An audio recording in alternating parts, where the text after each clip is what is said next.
BCCL area संख्या 10 अंतर्गत NTST विभागीय परियोजना का रास्ता काटे जाने को लेकर गुरुवार को झरिया में जबरदस्त हंगामा देखने को मिला।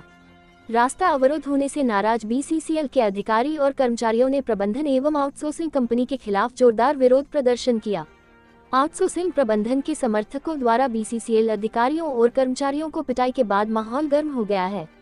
मामले की जानकारी मिलते ही पूर्व विधायक संजीव सिंह एनटीएसटी विभागीय परियोजना के माइंस पहुंचे और वहां तीखा बयान देते हुए कहा कि भले ही कोई उनके गांव या रिश्तेदारी का ही क्यों न हो, लेकिन गांव की रिश्तेदारी गांव तक ही सीमित रहेगी। झरिया को उजाड़कर धनबाद में राजनीति करने की सोच किसी भी कीमत पर सफल नहीं होने दी जाएगी। संजीव सिंह ने स्पष्ट शब्दों में कहा कि झरिया की जनता के हितों से कोई समझौता नहीं किया जाएगा। उन्होंने आरोप लगाया कि कुछ लोग निजी स्वार्थ और राजनीतिक लाभ के लिए झरिया क्षेत्र को नुकसान पहुंचाने की कोशिश कर रहे हैं, जिसे झरिया की जनता कभी स्वीकार नहीं करेगी।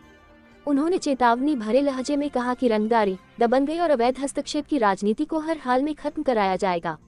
वहीं झरिया विधायक रागिनी सिंह भी घटनास्थल पर पहुंची और आउटसोर्सिंग प्रबंधन के समर्थकों द्वारा बीसीसीएल अधिकारियों और कर्मचारियों के साथ की गई कथित बेरहमी पिटाई की कड़ी निंदा की।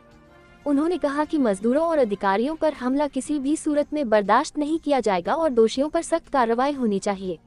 पूर्व विधायक संजीव सिंह ने कहा कि विभागीय कार्य में बाधा डालने वालों के खिलाफ कठोर कार्रवाई जरूरी है, ताकि भविष्य में ऐसी घटनाओं की पुनरावृत्ति न हो। उन्होंने ये भी दोहराया कि झरिया की पहचान, सम्मान और अधिकारों की रक्षा के लिए वे सड़क से लेकर सदन तक संघर्ष करते रहेंगे। घटना के बाद से क्षेत्र में तनावपूर्ण माहौल बना हुआ है। बीसीसीएल के अधिकारी और कर्मचारी जिला प्रशासन से त्वरित हस्तक्षेप, निष्पक्ष जांच और दोषियों पर सख्त कार्रवाई की मांग कर रहे हैं। FNB 24 न्यूज के लिए ब्यूरो रिपोर्ट। लेकिन हम अपने मजदूरों के लिए लड़ाई लड़ेंगे और जिसको आना होगा हम देख लेंगे कौन सामने आ रहा है। मजदूर को जो हाथ छोड़ा है वो तो हम बख्शेंगे नहीं, उसको आकर सामने पहले हमको देखेंगे कि कौन पीटा है। उसको हिम्मत कैसे जगा मेरे मजदूर पे हाथ छोड़ने का, अब महिलाओं पे हाथ छोड़ने का। और अब अभी काम कैसे शुरू हो रहा है ये हम देख रहे हैं।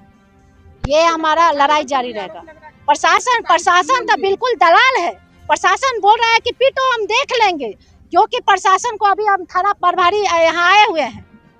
थाना प्रभारी का ये भाषण अभी हम पूछे कि आपके रहते में यहाँ हमारे वर्कर पिटा जा रहा है। आप लोग का ये 5 साल से सिलसिला चल रहा था और आज भी यही चल रहे हैं, काम हो जाएगा, तो ये हम होने नहीं देंगे। लेकिन ये बोल रहे हैं कि नहीं ऐसा नहीं हुआ। तो भाई आप ड्यूटी में थे तो कर क्या रहे थे कि इतना लोग रातों रात पिटा गया और आप बोल रहे हैं कि हम ड्यूटी में थे? तो कहीं ना कहीं मिली भगत है किसी को भी। आज के डेट में ये सरकार में तो यही हो रहा है कि पैकेट भरिए और काला काम कीजिए। घटना मारपीट की हुई है तो एक बात स्पष्ट बता देते हैं, भले ही बीसीसीएल का प्रोडक्शन आउटसोर्सिंग कंपनी से होता है, लेकिन इतिहास को याद रखना चाहिए कि यही बीसीसीएल को जितने भी बीसीसीएल कर्मी वही लोग पहले कोयला प्रोडक्शन करके देते थे, उनके ही प्रोडक्शन से। और आज भी बीसीसीएल कर्मचारी ही, चाहे वो ब्लास्टिंग मैन हो या कुछ भी हो, तो उनके ही निर्देश पर सारा ये काम होता है।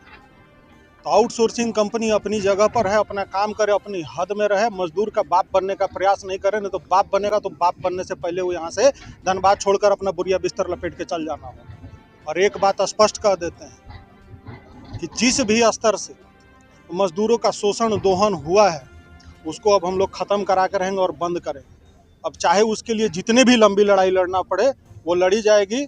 और ये स्पष्ट है कि आउटसोर्सिंग प्रबंधन हमारे गांव के हैं और उनको स्पष्ट रूप से हम ये स्पष्ट कर देना चाहते हैं कि भले आप हमारे गांव के हैं तो गांव की रिश्तेदारी गांव में ही देखी जाएगी, लेकिन झरिया की जनता के प्रति अगर कोई भी अनर्गल काम आपके द्वारा किया जा रहा है, अति संवेदनशील हरकत किया जा रहा है, तो वो बर्दाश्त नहीं किया जाएगा। कि झरिया में आप लोगों को परेशान करेंगे और धनबाद में जाकर आप राजनीति करेंगे, तो ये चीज़ भुला दीजिएगा कि झरिया को उजाड़ के और धनबाद में हम राजनीति आपको करने नहीं देंगे, भी हम बता देते हैं। और आज खुले तौर पर हम इस बात को बोल रहे हैं,